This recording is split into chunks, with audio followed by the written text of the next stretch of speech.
So our next speaker is from Ionis Pharmaceuticals. Dr. Robert MacLeod is going to be talking about antisense strategies. So we've heard about small molecules and cellular therapies. Well, hear another approach to addressing cancer.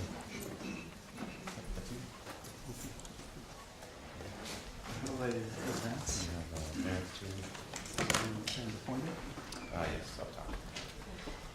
See, battery's going to be done. So, right or left? This is That's the. okay. Well, it's a pleasure to be here to share with you some of our work towards developing antisense therapeutic as novel cancer agents. We've been dedicated to RNA therapeutics and antisense technology for a long time. We're founded in 1989, and there have been many scientific challenges along the way, and also other challenges. So, recently there was actually this pointer doesn't seem to be working. This pointer is not working. Do you have another one? Okay. In any case, we faced other challenges, particularly by another group that wanted to use the name ISIS, and then so in 2006 2016 we ended up changing our name from ISIS to Ionis, which was difficult internally, but we got around it, and we're still dedicated to developing novel RNA therapeutics. How am I going to do this with both hands here? Ionis is dedicated to antisense technology, and one of the key mechanisms by which antisense molecules work is by binding to the target RNA and degrading that target RNA, and then leading to the subsequent depletion of the protein. This is important because it enables the drugging of otherwise difficult to drug targets. For example, structural proteins, unique splice variants, and even non-coding RNAs. I won't get into the details of this, but it's a catalytic mechanism that is mediated by a nuclear enzyme, RNase H, that degrades the target RNA, liberates the antisense molecule to go on and again degrade another target RNA, and then leading to the subsequent depletion of the protein. These are 4 examples of human clinical data with 4 different antisense drugs targeting factors expressed primarily in the liver. And I'll use the factor 11 example, and you can see that this is increasing doses of the antisense drug given once weekly by subcutaneous injection, and it leads to near complete depletion of factor 11 protein measured in the blood, and leads to significant antithrombotic effects. 2 of these drugs are actually currently under NDA review.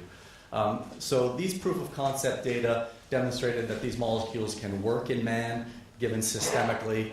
And one thing of note is that they all really behave very similarly. And that is because if you think about it, these drugs are essentially the same chemically. The only thing that differs is the sequence of the nucleotides incorporated into the antisense oligo. So they work, proof of concept, but they also have translated into meaningful clinical benefit in many different settings.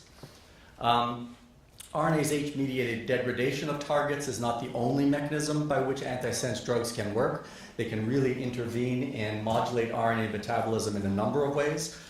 Just one other way is modulation of splicing, and this was achieved in our collaboration with Biogen in treating spinal muscular atrophy. So in this setting, an antisense oligo with a different chemistry that doesn't support the RNase H mechanism and doesn't lead to the degradation of the target RNA actually can modulate the splicing of a gene.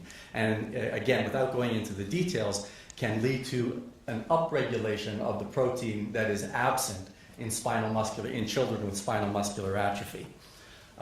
This drug was clinically tremendously successful. It was approved by the FDA at the end of 2016 under an accelerated approval program, and it is bringing tremendous benefit to children with spinal muscular atrophy. It's also a commercial success. First-year sales of Spinraza were approximately $1 billion, and it won the Galen Prize last year for the biotech product of the year. So more recently, Ionis has turned back to oncology, and what became apparent actually when I rejoined Ionis about 7 or 8 years ago was that we needed a gain in potency. This generation 2 drugs that I showed you examples of previously weren't quite potent enough to be efficacious in cancer. We really needed a bump up in potency and maybe delivery optimization as well. That was achieved through a long effort at Ionis and ultimately led to our generation 2.5 chemistry that has approximately a 20-fold increased potency, mostly driven by higher affinity of the antisense drug for its target RNA. And this really enables antisense pharmacology in extrahepatic, extrarenal, and other tissues that were otherwise somewhat refractory to antisense pharmacology, including tumors. So I'd like to quickly give you some examples from our clinical oncology programs. The first Gen 2.5 antisense drug that we brought into man was one targeting a non-druggable factor, a transcription factor, STAT3. And I'll give you an example from our androgen receptor program where there's unique splice variants that are driving the disease. And then more recently, we advanced our KRAS drug into the clinic.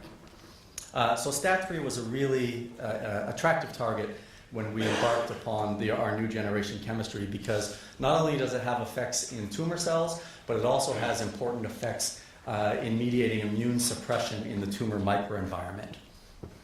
This is just one example of preclinical data in tumor models. And you can see that tumor-bearing mice that have tumors with high levels of STAT3 protein on the left, when treated systemically with the antisense drugs just by sub-Q injection, leads to dose-dependent and potent depletion of the STAT3 protein in the tumor cells.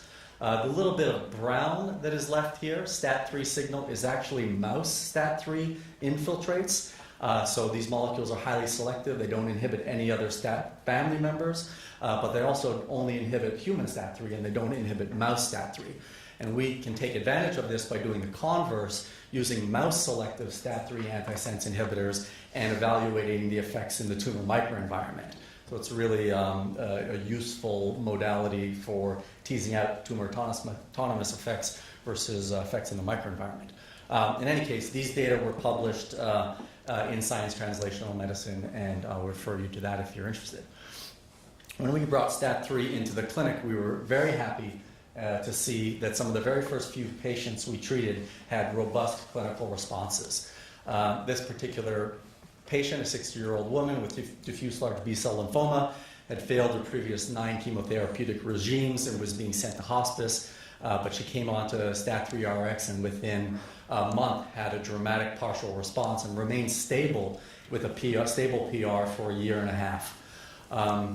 And this particular patient was primary refractory to both R-ICE and R-CHOP, no response whatsoever, came on to STAT3, had a great response, and then went on to a stem cell transplant and is to this day, we believe cured. We saw responses in hepatocellular cancer as well as in non-small cell lung cancer. We didn't only see partial responses. These are unpublished data to date, but we also saw complete responses. Here's just one example of a patient who had a cutaneous lesion, a DLBCL cutaneous lesion that just would not go away, completely refractory, would have metastasized obviously at some point. This patient had a complete response on STAT3 and is still actually alive and on drug today about 3 years later. As I mentioned, STAT3 has involvement in the tumor microenvironment, so we were really interested to further characterize that activity in preclinical models. Again, here's where using the mouse STAT3 specific inhibitors became very important. So in multiple syngeneic models, we evaluated the mouse STAT3 inhibitors that have some effect, several different checkpoint inhibitors, and then the combination of those two. And in certain settings, in all settings there's benefit, but in certain settings, in certain of these tumor models, the combination of STAT3 with immune checkpoint inhibitors is highly synergistic and leads to cures in these settings, in these models. So that concept was advanced into human clinical trials, and AstraZeneca, that now owns this program, is advancing it in multiple tumor indications in combination with their checkpoint inhibitor, durvalumab. It's a PD-L1 inhibitor. In these trials, they've demonstrated that monotherapy with STAT3 treatment of pre-treated tumors versus post-treated tumors, you can see that it induces a signature that predicts response to checkpoint inhibitors, and that's shown both in the tumor biopsies but also in blood. And one of the studies, the furthest advanced study, the combination of STAT3 and durvalumab, is in the head and neck refractory setting, and this data was published recently, or presented recently actually at ESMO by the previous speaker, Dr. Cohen.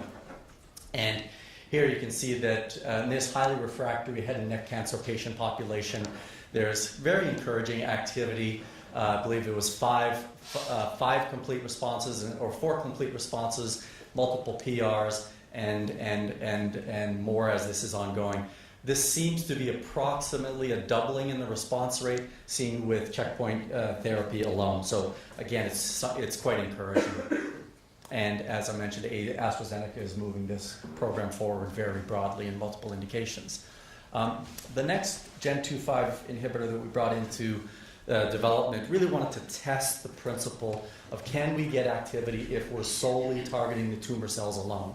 As I mentioned, part of the activity from the STAT3 drug was driven, we believe, by activity in the tumor cells, but also by activity in the immune cells in the tumor microenvironment. So we really wanted to test the question clinically in a setting where the key driver is a tumor cell factor. And we did that in the case of the androgen receptor. I won't go over this in detail, but I think the audience probably knows that the androgen receptor is an important driver really at all stages of prostate cancer, including late stage metastatic, completely refractory disease. So much so that tumors find all kinds of ways to maintain androgen receptor signaling, mutation, amplification, and the generation of these unique splice variants that splice out the ligand binding domains for small molecule inhibitors. So we developed antisense drugs that can either inhibit full length and the splice variants, or just the full length, and use those in preclinical settings to test this. And then when we brought these into man, in these patients that are, again, very, very late stage, completely refractory to all therapeutics, that all have rising PSA coming on study, we were happy to see that the majority of these patients had the majority of these patients had significant PSA declines, some of which were actually quite dramatic. And PSA, as you probably know, is prostate-specific antigen, and it's expressed uniquely by prostate tumor cells. So this was the proof that we're getting activity in the tumor cells themselves. Just 2 examples here where you see that pre-treatment PSA levels were rising. Upon treatment with ARRX, we got a dramatic decrease in PSA levels, and these were maintained for quite a significant period of time. Both these patients actually converted to good prognostic CTC levels. And of note, this patient in blue is an ARV7 positive patient. So they express the splice variant that predicts resistance to both enzalutamide and abiraterone, yet that patient still responded to ARRX. Now, just really quickly, I think it would be obvious to go after KRAS if you really believed you could deplete any one oncogene. So we did. So we embarked on that, and we initially developed this program internally. AstraZeneca was interested and decided to pick it up and became our partner with this and helped us in the preclinical development.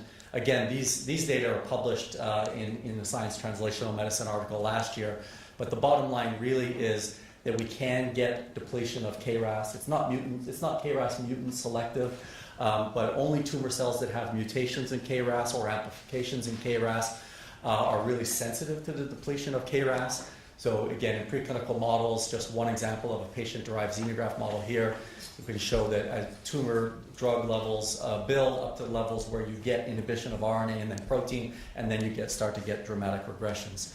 The program was licensed by AstraZeneca at the end of 2016, and first-in-man studies are ongoing. Now, in the last minute or two, I'll just quickly touch on more recent activity within our group at Ionis in characterizing, and really in a more detailed way, characterizing the activities of ASOs given systemically in cells of the tumor microenvironment. And that includes immune cells, stromal cells, and really all cells. We've really done it in a very detailed, careful, stepwise manner. We've done this in a number of ways, but one of which is employing multiple syngeneic tumor xenograft models. Some are listed here. I can't really read them, but we look at a whole host of them. And we use antisense oligos, several, but one of which is a tool compound that we use because it targets a non-coding RNA that's highly expressed and ubiquitously expressed in all cells, and that's a non-coding RNA called MALAT1. And then we isolate the tumors, sort them by flow cytometry or other methods, and look at RNA and protein knockdown in the various cell populations.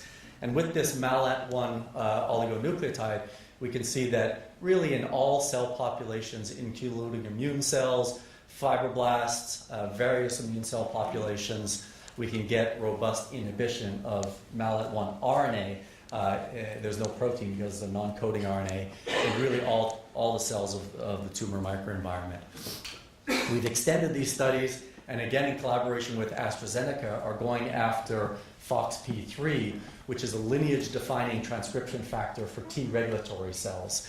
And just briefly, some of the data here, in vitro data, we see that 2 independent FOXP3 ASOs in isolated mouse T regulatory cells. And these ASOs are just incubated, and there's no transfection delivery. They're just incubated like a small molecule together with the cells. They're uptaken into the cells. They deplete FOXP3 protein levels, and that leads to a diminished immunosuppressive capacity of the T regulatory cells.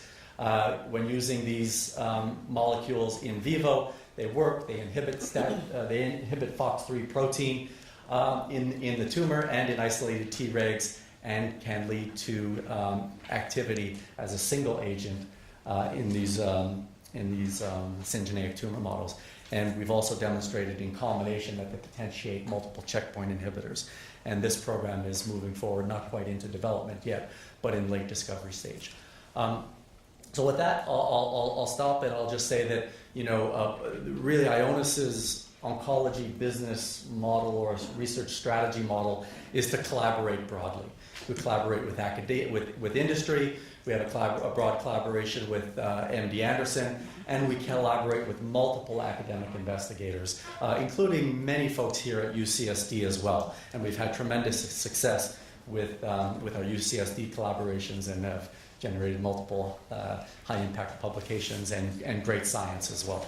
And so I'd just like to thank, I'm going to skip the conclusions because I'm probably running a little over, but I think I've really stated it all, and just say that the work has all been done by a phenomenal group of folks both at Ionis and great collaborators at AstraZeneca and other institutions that I haven't had a chance to share you data from today. But thank you very much.